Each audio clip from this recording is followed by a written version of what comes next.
Oh, really? Okay, let's just slide now. Hi, everyone, and welcome to the fifth ActinoBase e-seminar. Before we kick things off, I'd like to just announce that we are now taking talks from PIs and other group leaders. So if you would like to sign up to that, then the form is available on our Twitter. I'll put it in the chat at the end of this as well. First up, from Denmark, we have Dr. Yaojun Tong, who is going to talk us about his research in natural products and CRISPR. The best is coming. So, Yaojun, would you like to take it away? Oh, thank you, David, for introduction, and thank the organizers and the ActinoBase for making this wonderful seminar happen. And also thank our audience from different time zones, especially those Chinese friends. They are now in the Zoom, not in the YouTube channel. Yeah, I'm delighted to be here introducing my work on CRISPR toolkit development for Actinomycetes. And here I come from an international institute, Novo Nordisk Foundation Center for Biosustainability at Technical University of Denmark. So this is the small red dot here. And the group named NBC New Bioactive Compounds section is led by Sanyapli and Professor Sanyapli and Professor Timon Weber. So we are aiming to combine modern biotechnology and information technology. So it's BT and IT to find new antibiotics from actinomycetes. So here's a little bit about myself. I got my PhD from Professor Li Xinzhang's lab at the Institute of Microbiology, Chinese Academy of Sciences, working on elucidating antifungal model of actions of three natural products, Reversible, berberine, and rapamycin. So after PhD, I moved to Denmark and started working on development of synthetic biology tools for actinomycetes.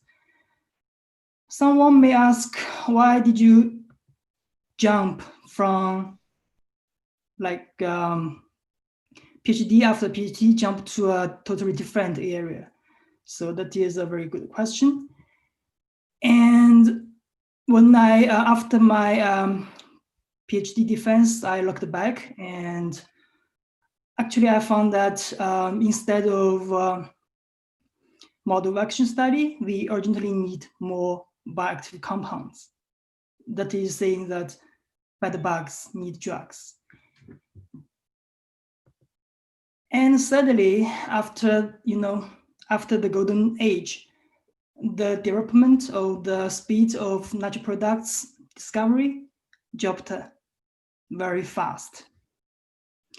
There are many reasons for that, and one of them, I think, is that the low-hanging fruit was picked easier than those high-hanging ones.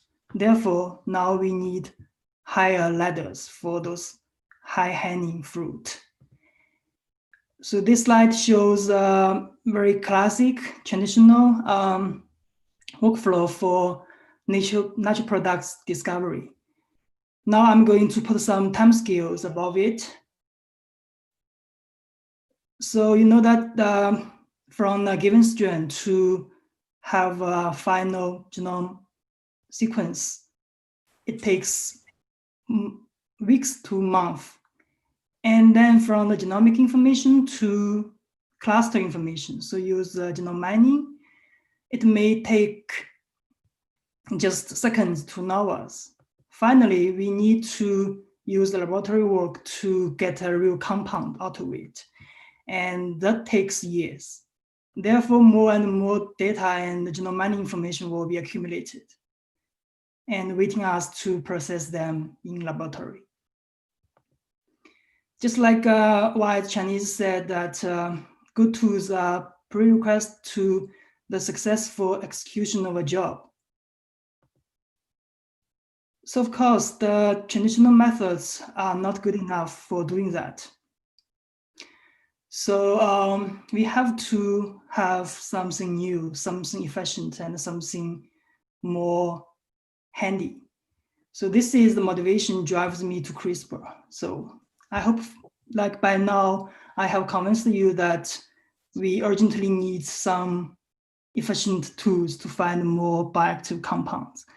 And I'm not going to give you details about how this PCR targeting works. Yeah, I know, I'm lazy and I need something new. So, now let's switch the gear to CRISPR. I always say that the magic of CRISPR-Cas9 genome editing is inside of the double-strand break repair. You know that there are two major ways for DNA double-strand break repair. One is non-homolog end-joining, the NHEJ pathway. That is the dominant way in eukaryotic cells. And the other way is homolog-directed repair, HDR. And that is used by most bacteria. But interesting thing is some of the organisms like Actinomycetes, they have both. They are in between, they have both. But like the case in Streptomyces silicola, the non-homolog end-joining pathway is defective. Something is missing. So as you know that we don't have many plasmids to choose. So I decided to construct the plasmid system in one plasmid, like everything, put every useful components into one plasmid to make all in one plasmid. And here, please remember this big red dot. This is important for keeping the all-in-one feature. So after transformation, tada! So I can see that actinoiding was gone. That means without providing homologous recombination template, CRISPR system worked in silicola. Though the efficiency is not that good, and we also found some very interesting phenomena. For example, I just randomly picked 4 clones and 4 genome sequenced them. And I found that actually the actinoiding cluster was inactivated, but the deletion happened in a very strange way. So one case is only 1 base pair lost, and the other case is more than 37,000 base pair lost. And that's just like against our knowledge. And because we know that there's something missing in this non-homolog end-joining pathway, and we know that is the DNA ligase, and then we just put back full functional DNA ligase to the same plasmid, just like I mentioned, that's this big red dot. So this is T1 site, so to keep the everything inside one plasmid. And after this reconstitution, now we can see there is only small indels deletion, small deletion, small insertion. So we call it small indels happened, and it's more precise now. And also the efficiency increased a lot. Moreover, we also can provide the plasmid with editing template. So as you know, the homology recombination arm, still this is one plasmid system. And after transformation, now we can do more precise cut and paste genome editing. And this efficiency is very, very high. It's nearly 100%. That's because we give it a double-strand break, and that's a lethal stress. And if the cells don't want to repair it, it will die. And of course, after we mutated the active Cas9 to a nucleus activity dead version, so due to its temperature sensitive repricon feature, so it can now be used as a reversible gene expression modulator. So we can just use this for knocking down some gene expression. And if we just increase the incubation temperature, so the plasmid will be eliminated, and then the phenomena will go back to the wild type again. Now I just want to give you a very quick comparison in between CRISPR-Cas9 and the classic PCR targeting. So long story short is the hands-on time has been much reduced.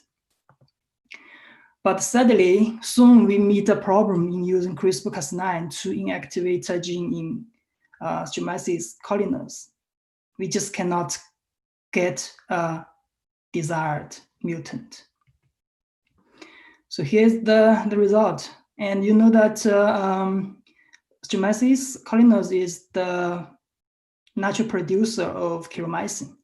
And it has 2 copies of chiromycin biosynthetic gene clusters located at the inverted repeat. And we want to inactivate the gene chiron, use CRISPR-Cas9 by providing the editing template. That means it will be a cut and paste. And we know that from Strathclyde, it will be very high editing efficiency. But the reality is we never got a desired mutant. And after whole genome sequencing, we found that instead of just 1 gene deletion, there's a huge piece lost, like the whole copy of chiromycin cluster has been deleted. Both of them were deleted. So we think this might be due to the stress of 2 simultaneous DSB is in a linear chromosome is just too much. Therefore, we need to update our toolkit to find something with similar efficiency of CRISPR-Cas9, but without introducing double-strand break. And this drives me to CRISPR-Best. And long story short, CRISPR-Best means CRISPR-based editing system for Actinomycetes. And so far, there are 2 types of base editors. One is CBE, so C-Best. The other one is ABE, A-Best. So CBE can just convert the C, the target C, to a target T, to a T.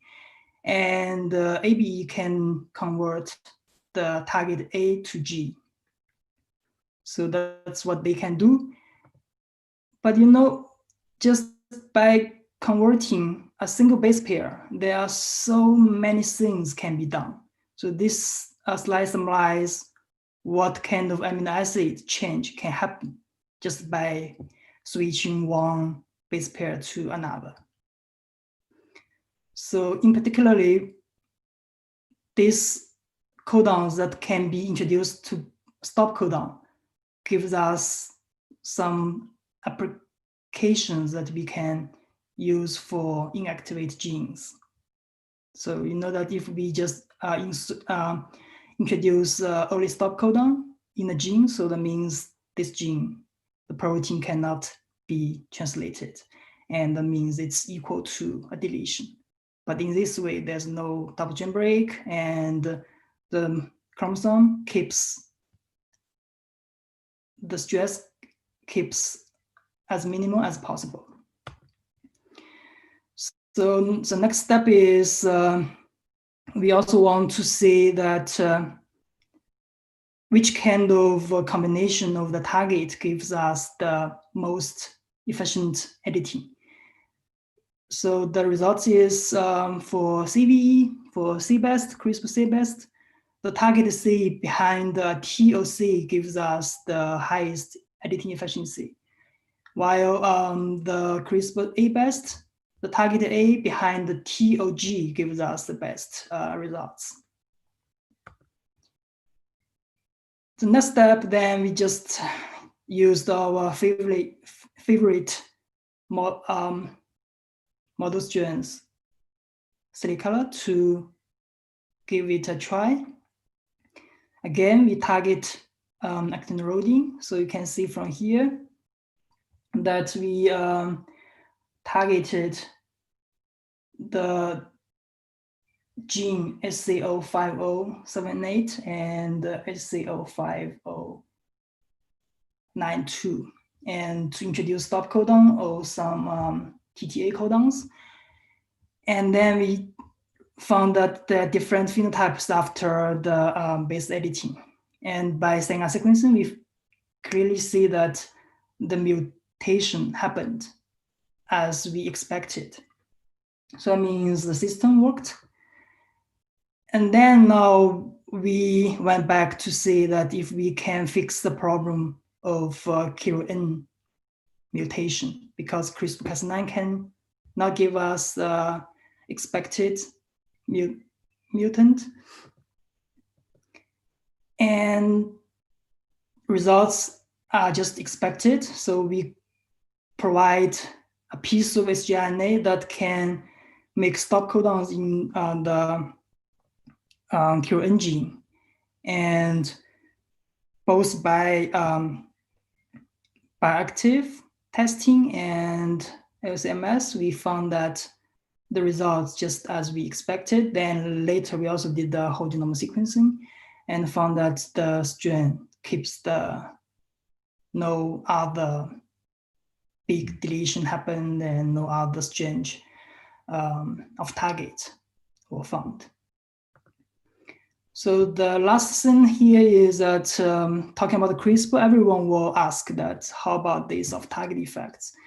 And we also did whole genome sequencing based off-target effect evaluation, and for both ABE and CBE. So here is the results of CBE and lower is the results of ABE. And for CBE, we can see that actually there are some off-target effect, but this off-target effect is not like the others will cause a large piece deletion or something like that. It's only there are more C to T or G to A of target compared to the parental strain. But for the ABE, on the other hand, the off-target effect is minimal. They just like the background of the parental strain. Then, nowadays, to handle one gene at a time, sometimes not enough. Then Chris designed a system that can do multiplexing. So we used this Cy4 RNA nucleus that can self-process the sgRNA array. And we used 3 sgRNA in a chain to have it tested. And the results is pretty nice in city color. So we targeted on CDA, actin roding, and the red compound. And then after the targeting, editing, so the city color becomes no color, so it's colorless. As an addition, so Kablin developed this crisperweb, which is so nice to this community used as the sgRNA finder. And now we have the CRISPR-Web 2.0. And I think it will be online maybe the early of next month. And that is full compatible to CRISPR-based. So welcome to try it out. And now it is another comparison, CRISPR-based to CRISPR-Cas9. So basically, things are not changed that much, but there are some key changes. One is that the hands-on time reduced again. So nowadays, use CRISPR-C-Bas to introduce a stop codon.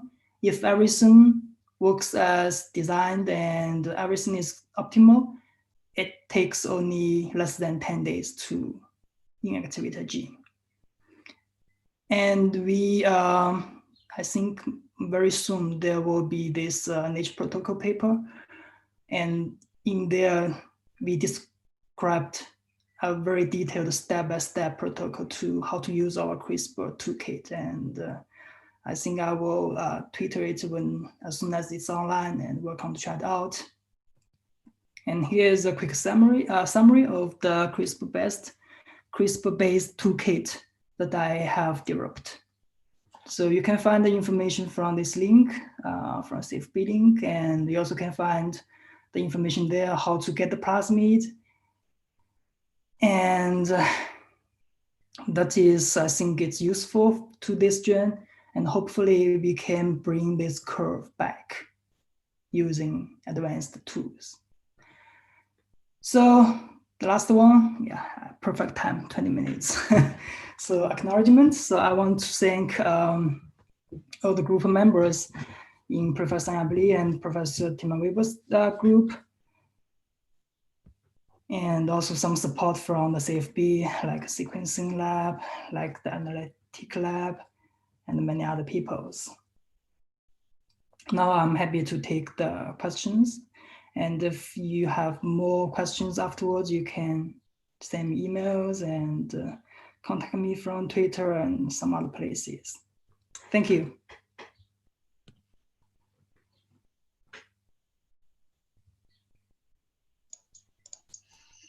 Excellent. Thanks very much, Yaojun. So Monica says, this is very cool. How challenging is it to switch from PCR targeting to CRISPR-based, and what is the biggest challenge? Which is the biggest challenge? Okay. Honestly, I don't see any challenges. So I think if you want to use, just use it, because this is so modular, and with the protocol, I think it's very easy to use. And you don't need to spend much time on learning how to use it. And I think from PCR targeting to this one, with basic molecular biology knowledge, you can use it very, very fast. Cool. In a short time. Paul Hearn asks, does growth at elevated temperature to cure delivery plasmid cause unlinked mutations? Does growth at elevated temperature to cure the delivery plasmid cause mutations rather like out with the CRISPR system? Talking about this CRISPR-I system or active CRISPR system? Out with the CRISPR-based. CRISPR-based, yes, you can do that. So, but I mean, to be honest, I need to say that to increase the temperature to eliminate the plasmid is not, it's not that easy. I mean, like it's highly strain dependent. And so why I don't want to suggest to using like high temperature to get rid of the plasmid is, I am afraid that if you use high temperature, and that is also stress, and that will give you more sort of high temperature related off target, other than just the CRISPR-based itself. So my point is, if you already have identified a mutant, I will say that just keep the plasmid inside, and just don't just let it be. And the next time when you do the cultivation, just don't provide the apomycin. That means, you know, let it naturally be lost if that is possible. And the good thing is to have the system inside is because this type A promoter is leaky, and it will accumulate the editing. That means if you have some, you know that Actinomycete, they have this mycelia and they have multiple chromosomes, and by like more time, like different several rounds of cultivation, maybe that can get rid of all those non-edited ones. I mean, just keep it inside, it will be a good thing, because there's no double strand break, and it's not like CRISPR-Cas9. Sometimes it will cause some toxic effect, but this one, CRISPR-based, I think just keep it inside. It doesn't matter. From the Williams lab at NCSU, in regards to undesired large deletions caused by Cas9, I think it could be that Cas9 is a selection tool instead of driving the editing. What are your thoughts on that? That one is a very interesting one. So I'll just go back, and I didn't put much time on it. So that will be a very interesting thing. So let's just go back to that one. Yeah. So here, the thing is, because you know that the non-homolog endojoining, it requires two key components. One is this key protein, and the other one is the DNA ligase. And DNA ligase actually it is a multiple functional protein. So it has primase, ligase, and something else. So as we know that inside of a cell, there are so many other DNA ligase. So that's why at the very beginning, I didn't bother trying to give a functional non-homolog endojoining pathway. So I just want to try, because I know that many of the ligase probably can be used, and the fact is that they can be used. Just the efficiency is not that high. That means it's kind of competition. So when you have a double-strand break, so the cell won't, because if you don't repair it, it will die. So they want it to be repaired, and in the meantime, the exonucleus also want to digest. That means that the 5' exonucleus will digest, and then in the meantime, it will try to repair it. That means, so it just depends on when the double-strand break will be repaired. So it means it's kind of random deletion. Like sometimes it's 1 base pair, sometimes it's 37,000 base pair, sometimes it will never be repaired and die, then you cannot see the clone. So it means just by one transformation, if you give enough number of X conjugates, you can end up with a library. And the theoretical length of the deletion can be in between 2 essential genes. And I think that will be useful for studying like the essential genes and the pathways, and to construct some libraries and sort of things. So yeah, but I mean, for if you want to have some precise genome editing, so I still will recommend it using either the ligase be supplemented, or just use the template supplemented as a cut and paste. Cool. From Aurora Kurasawan, nice talk. Do the positions of ligase RNA affect the CRISPR efficiency?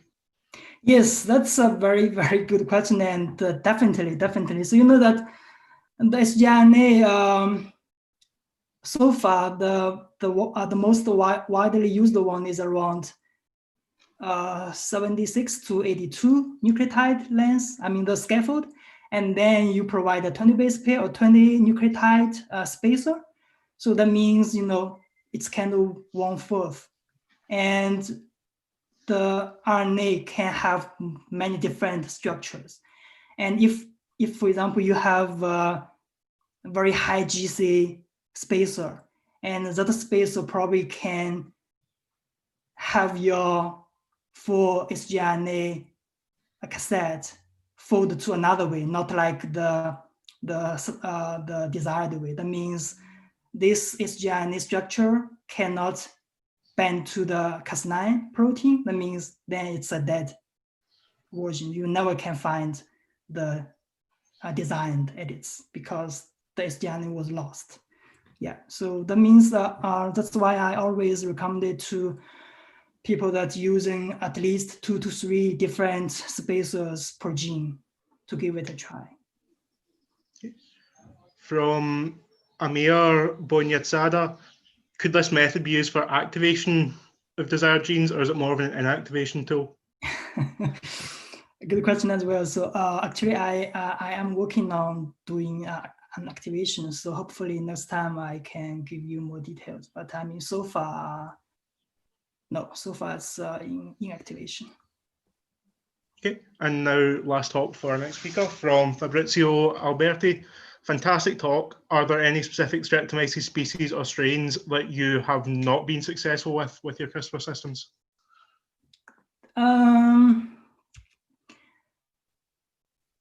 Actually, I don't know. So just like I mentioned that this CRISPR-Cas9 together with CRISPR-based system has been sent out for like more than 100 copies over the world. And I didn't get any feedback saying that, okay, it didn't work. So that means maybe they're trying, maybe they just didn't tell me, or maybe they just didn't want to tell me that it didn't work. But I mean, in principle, it should work for Streptomyces, but for some other Actinomycetes, that means maybe a different replicon and different machinery or plasmid maintenance. So maybe you need to do some modifications, but for the strain that can process the PSG5 replicon, I think it should work. Okay, so with that, thanks again. It was an excellent talk. Thank you. So now I'll stop sharing and yes, please. Yes. Okay. So up next we have Emily Addington from the University of Strathclyde and a member of the ActinoBase committee.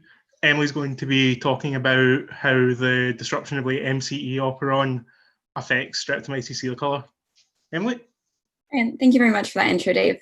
Yeah, as Dave just said, I'm going to be talking today about what happens when you disrupt the MC operon, the mammalian cell entry operon of Streptomyces cilicolor, and how that affects spore germination and spore resistance.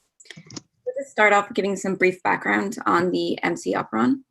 It was originally discovered in 1993 when a fragment of DNA from Mycobacterium tuberculosis, MTB, was cloned into a non-pathogenic E. coli.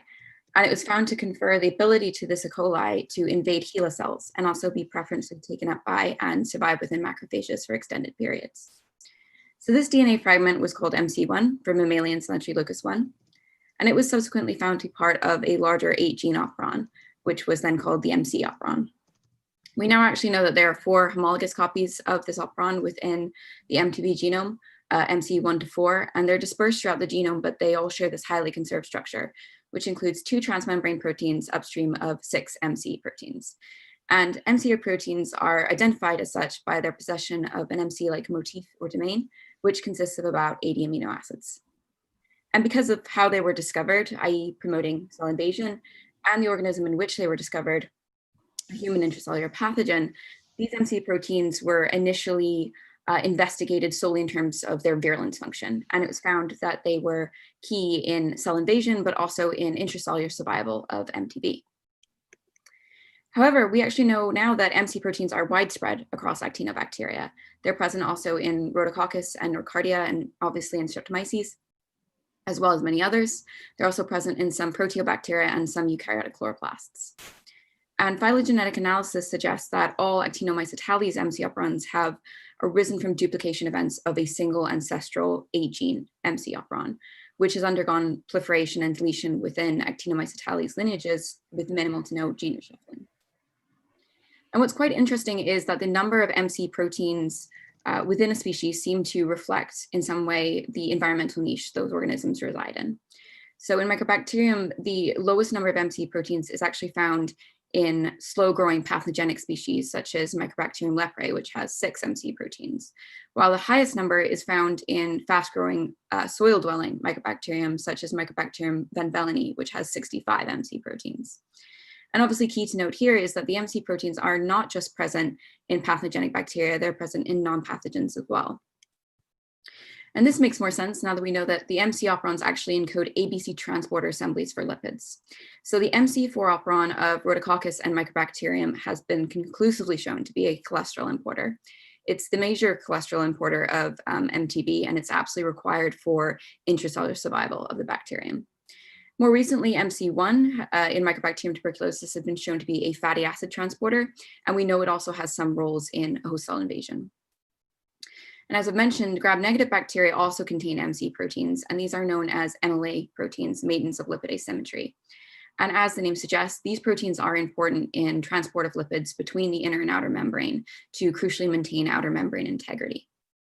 Now, what's interesting about the MC proteins of gram-negative bacteria is that they can contain many different MC domains. So in actinobacteria, you only ever have the singular MC domain, whereas gram-negative MC proteins may have many.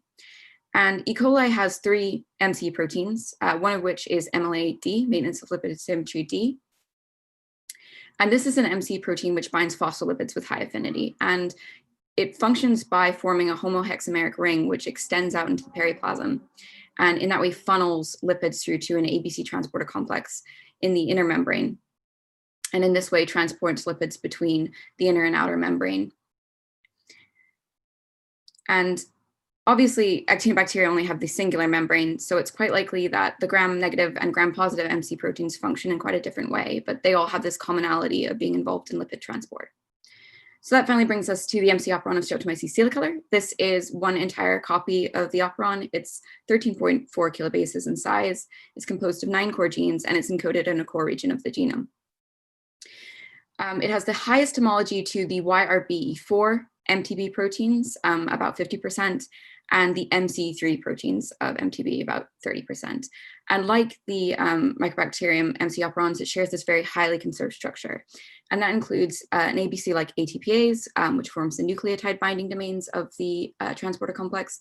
It has 2 transmembrane domains, which are likely the permeases of the ABC transporter complex, followed by 6 MC proteins. And these are possibly secreted, possibly membrane-associated lipoproteins, which are thought to function as the substrate binding proteins. Those are followed by 3 genes of unknown function, 2 of which are mast genes, mammalian cell-associated genes, and these are also sometimes called MAM proteins, and they have homologs in Mycobacterium, which are thought to be important in stabilizing the complex. It might be the case that they have a similar function in Streptomyces silicolor. However, we don't actually know what the function of the MC operon in Streptomyces silicolor is. It is very likely an ABC transporter for lipids. It is possibly a sterol importer. My predecessor, Laura Clark, who worked in this operon before me, found that when you grow Streptomyces silicolor on media that contains high levels of cholesterol, you get repression of the MC operon. And that might indicate that it encodes a high affinity sterol importer that is only ever expressed when sterols in the environment are low. She also found that an MC null mutant was impaired in its ability to colonize plant roots. And taken together, this suggests that the MC operon could function as a nutrient uptake system, which allows the bacteria to survive in the rhizosphere and to colonize plant roots by scavenging sterols. So it seems very likely that the free-living, soil-dwelling ancestor of Mycobacterium had an MC operon which functioned as a nutrient uptake system in a similar way as to how we currently believe the Streptomyces silicolor MC operon to function. And then through the selective pressure applied by the predation by soil amoeba, it evolved this virulence function towards single-cell eukaryotes initially, but also towards higher eukaryotes now, such as ourselves. One which allows Mycobacterium tuberculosis to derive carbon from host cell lipids such as cholesterol and fatty acids, crucially allowing it to survive intracellularly in a compartment which would otherwise starve the bacterium. So it's begun as a nutrient uptake system, and then it's evolved this virulence function. Now, Streptomyces is likely predated by soil amoeba. It certainly encounters them. This is a 5-minute time lapse of a Dictyostelium discoideum soil amoeba predating Streptomyces silicolor spores while in co-culture.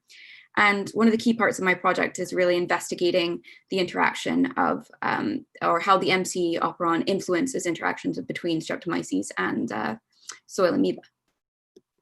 Now, to this end, I work with an MC disruption mutant. This was also created by Laura via transposon insertion. And a complementing mutant was also created by complementing back in the MC operon to that null mutant background. And what was found is that when you grow the wild-type Streptomyces with the MC null mutant Streptomyces on mannitol soil flower, agar, for the same length of time, if you look at them via SEM, you see that there's an altered spore phenotype in the MC null mutant. And what this looks like is more wrinkled spores. They have a smaller mean spore diameter. And they also have these appendages upon the spore chain, which suggests that premature germination is occurring. And similarly, if you grow the mutant alongside the wild type in the lab, you see that the mutant actually produces the gray polycactide spore pigment, which is indicative of mature spores earlier than that of the wild type. So this is really indicative that a precocious germination phenotype might be occurring. Now, this precocious germination phenotype was actually the mechanism proposed by my predecessor as to how the MC null mutant displays hypervirulence towards Acanthamoeba. So Acanthamoeba is a soil amoeba, and when you co-culture it together with the MC null mutant, at approximately 24 hours, you see lysis of the Acanthamoeba due to what appears to be precocious germination occurring in the food vacuole, leading to mechanical lysis. So this result was actually corroborated via plaque assays, where Acanthamoeba were unable to form plaques upon the MC null mutant, and that's indicative of bacterial virulence. So I set out to try and determine whether this precocious germination phenotype was actually occurring. And one of the things I initially found was that the MC null mutant spores tend to clump more. And this might be indirectly indicative of germination, precocious germination, because very early on in the germination process, you get breakdown of the spore envelope. And that actually causes the spores to become quite sticky and clump together. What also happens a little bit later is obviously emergence of germ tubes, and these can entangle and again cause clumping. So this in itself, this increased clumping could be indicative of precocious germination. You also find that the MC null mutant displays precocious sporulation as well. It forms spore chains earlier than its wild-type counterpart. And this again could be indirectly indicative of precocious germination leading to precocious sporulation. But I obviously wanted to look directly at when precocious germination was occurring. I wanted to look at when the germ tubes were emerging from the spore. And luckily for me, this process occurs in very clear stages. So the application of a stimulus, such as heat shock or nutrient availability or mechanical disruption to the spore, activates the spore to germinate it, and it begins to switch on germination machinery. And as I've said, one of the first things that happens is you get breakdown of the spore envelope. And that results in an influx of water into the spore, which causes it to swell, as you can see here. You then get peptoglycan remodeling to lead to germ tube emergence. And in later stages, germ tubes obviously become quite pronounced and very visible. So what I did was I performed germination assays, which were based on a method by Henry Hazer of Marie Elliott's lab in Canada. And this involves putting a cellophane disc on top of your MS agar and plating your spores directly on top of that cellophane disc. You can then excise portions of the cellophane disc at various time points and view them in bright field at about 1,000 times magnification. And you can actually see the process of germination occurring. So what I saw at 4 hours was that the majority of MC null mutant spores had already begun to swell. There was actually some germ tube emergence as well. And this is in comparison to wild type, where almost none of the spores have even begun to swell yet. And this difference becomes more pronounced around 6 and 7 hours. You have significant growth of the MC mutant spores germ tubes at 6 hours, and they're well on their way becoming a vegetative mycelium at 7 hours. And this is obviously lagging quite far behind in the wild type. So this was done by taking at least 3 fields of view and then scoring spores, at least 200 spores, by whether they had germinated or not. And this clearly demonstrates that the MC null mutant does display a precocious germination phenotype. So now that I knew this phenotype was definitely occurring, I wanted to go on to investigate how it influenced virulence towards soil amoeba. And I chose to do this in a different soil amoeba, in Dictycillium discoideum. And this, unlike Acanthamoeba, is very genetically tractable. It has quite a small genome. It's also very easy to grow, and it's very often used as a model macrophage. Unfortunately, you don't see enhanced virulence of the MC mutant towards Dictycillium like you do towards Acanthamoeba. The Dictycillium are able to form plaques on the MC null mutant equal in size to the wild type. And in co-culture, you don't see any lysis of the amoeba due to germination. So this is just get it playing again. This is a 5-minute time lapse of a Dictycillium amoeba 24 hours into co-culture with the MC null mutant spores. And as you can see, it's still actively foraging and phagocytosing the bacteria. So we didn't really see any signs of lysis. But as I've mentioned, one of the benefits of Dictycillium is that they're very reciprocal to genetic manipulation. And this means that there are a number of GFP tagged strains of Dicty available. So I went on to investigate the interaction of the spores with the amoeba in co-culture using an alpha tubulin GFP tagged Dictycillium and M. cherry expressing Streptomyces spores. And these are images from coal culture up to 24 hours. I did actually run this coal culture up to 48 hours, but at no point did I see any lysis of the amoeba. What you do see is very rapid internalization of spores. So this image here is taken 5 minutes into coal culture, and already you can see that the amoeba has managed to internalize a number of spores. And this video here is a 2-minute time lapse taken 20 minutes into coal culture. And what's amazing is not only has there been internalization of spores, oh, I should mention, sorry, this is a different GFP tagged dictyostelium. This is GFP tagged on the vacuolar ATPase. So that's the pump which acidifies the phagolysosome. And you can see that already at 20 minutes into coal culture, this the vacuolar ATPase has already been recruited to the proteophagolysosome. So it's already started to acidify the vacuole and begin degradation of the bacteria 20 minutes into coal culture. So I think that what is happening is that the phagocytosis in dictyostelium is so efficient and happens so quickly that it is preventative to even precocious germination from occurring. So I then switched my focus from looking at virulence to looking at this altered spore phenotype that we see in the MC mutant. These are TEM images of the plasma membrane of the wild type and the mutant, and you can see that the deletion of the MC proteins does not seem to affect the plasma membrane. But down here in this TEM SEM image, which I'm going back to, you can see that there's a clear alteration to the spore coat.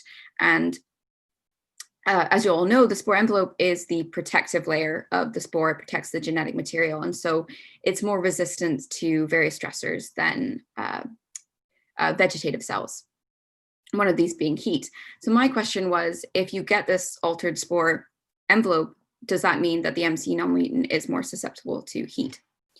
You'll have to forgive this very graph-heavy slide. This is a accumulation of heat kill data across the temperatures of 60 to 100 degrees C. And what I hope is very clear is that the MC mutant is far more susceptible to heat. It shows reduced survivability compared to the wild type. Now, unlike in gram-negative bacteria, where you get very clear heat kill curves, in Streptomyces, you get heat activation. So spores are actually encouraged to germinate by the application of heat. So you get these peaks here, and these are very apparent in the wild type. However, they're consistently absent in the MC mutant. And what that tells us is that they are more susceptible to heat because they don't undergo heat activation. They are just, the application of heat just causes them to lose viability. So I wanted to determine the overall difference in heat susceptibility between my mutant and the wild type. And I did this using a method that's used in industry, and this is to calculate the z-value. And the z-value is the increase in temperature that's required to reduce the d-value tenfold. And the d-value is the time at any given temperature to kill 90% 1 log of bacteria. So for wild type, this was 30.5 degrees C, and for the MC mutant, this was 29.7 degrees C. And initially, though that doesn't seem like a lot, that's the difference between killing 90% of all bacteria, and it does definitely tell us that the MC non-mutant is more susceptible to heat than the wild type. So just to finish, I'd like to talk about some of the future work I have planned for when we get back in the lab. I would like to continue looking at the susceptibility of the MC mutant to various stressors, so triclosan, ETTA, SDS, and lauryl sulfobutane. I also have his-tagged MC proteins, which I would like to utilize in maybe determining where in the cell the MC proteins in Streptomyces silicola are, and also possibly determine the substrates for these proteins. I'd also like to continue looking at interactions between Streptomyces and dictyostelium, since virulence is just one part of it. I'd also like to look at consumption and intracellular survival and exocytosis. So to finish off, just thank you very much for listening. Thank you to my funders, EPSRC, to the Strathclyde microgroup, to Laura for her mutants, Liam for all the help with the microscope, Kyle McQuaid in Colorado for teaching me how to culture dictyostelium, and my PI, Professor Paul Hoskison. And lastly to ActinoBase for allowing me to talk today.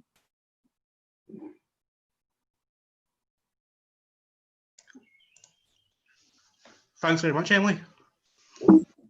So first question is the evolutionary model from nutrient infection proposed implies promiscuous intermediaries. Do you have any clue if these intermediaries exist? And how do you find them? No, it seems to be the case that it either functions as a nutrient uptake system or it functions as a nutrient uptake system which facilitates virulence.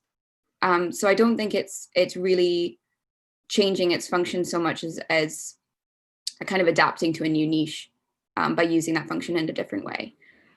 There is some indication that the MC1 proteins are involved in cell invasion in some way.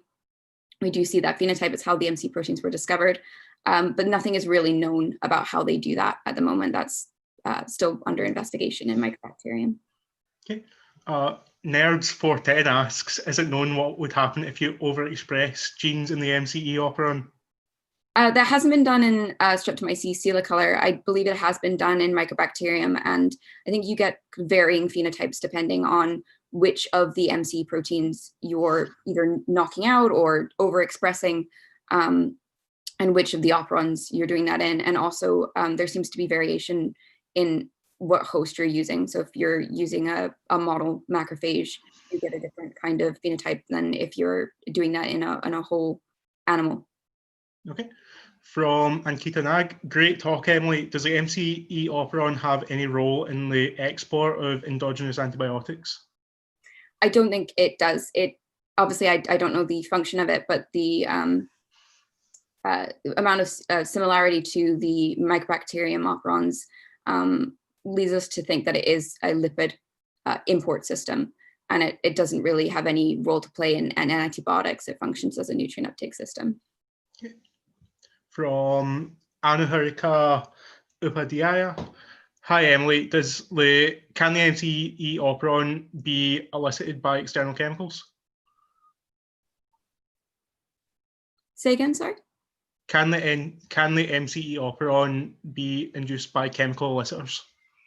No, it doesn't. It seems to be constituently active unless you grow it in Streptomyces celicolor anyway, unless you grow it on media containing high amounts of sterols, and that would, in which case it is repressed. But it seems to be expressed on all other forms of media. From Riza Patranto, nice talk. Perhaps you have insights as to why the deletion of MCE can have, if I may refer to it as, ambivalent effects, virulence, and not others. Sorry, could you repeat that? So do you have an idea as to why you see minor effects with the effects when you delete MCE, for example, virulence, but in some amoeba but not others? Why there's a virulence phenotype towards Acanthamoeba and not towards Dictyostelium? I think so. I think that, well, this is something that I've actually got a slide for this because I was kind of hoping to talk about it, but it's a bit long for the talk. I think it's just the process that phagocytosis is so quick in Dictyostelium in comparison to Acanthamoeba. In Acanthamoeba, it takes about 8 to 12 hours to even begin to phagocytose the spores. So that's a massive difference to the sort of 5 minutes or so it takes Dictyostelium. And I think that's what you're seeing, is you're seeing phagocytosis occur at such a rate that it's preventative. And I actually think that while initially seems like a disappointing result, I think it actually confirms what we thought, that this is a mechanical virulence process. It's lysis of the Acanthamoeba due to a mechanical phenotype, of mechanical nature. It's not anything to do with the MC proteins deletion resulting in a more resistant bacterium, more resistant to degradation by lysozyme. So I think the reason that we see that we don't see that enhanced virulence phenotype in Dictyostelium is down to the amoeba. Okay. Have you considered operon replacement therapy between pathogens and Streptomyces to gain insight into the mechanism of action? No, that isn't something that has been done. It possibly could be done. The operon is quite big, it's 13.4 kilobases, so I think it would be a bit of a struggle to do so, but I think I would like to do it. I would maybe like to try it with Maybe something like Streptomyces scabies, which is obviously a pathogen and lacks an MC operon. But no, that isn't something that I've done currently. And with that, I think we will bring it to a close. So thanks again for both our speakers, Dr. Yaojun and Emily. We are now 5 seminars in, and it's great to have folk coming back to see the great work that everyone's doing. A reminder that we are now accepting applications from PIs to speak at these. So if you want to talk about your work, then you are definitely encouraged to. Thanks again for tuning in, and we'll see you all next week.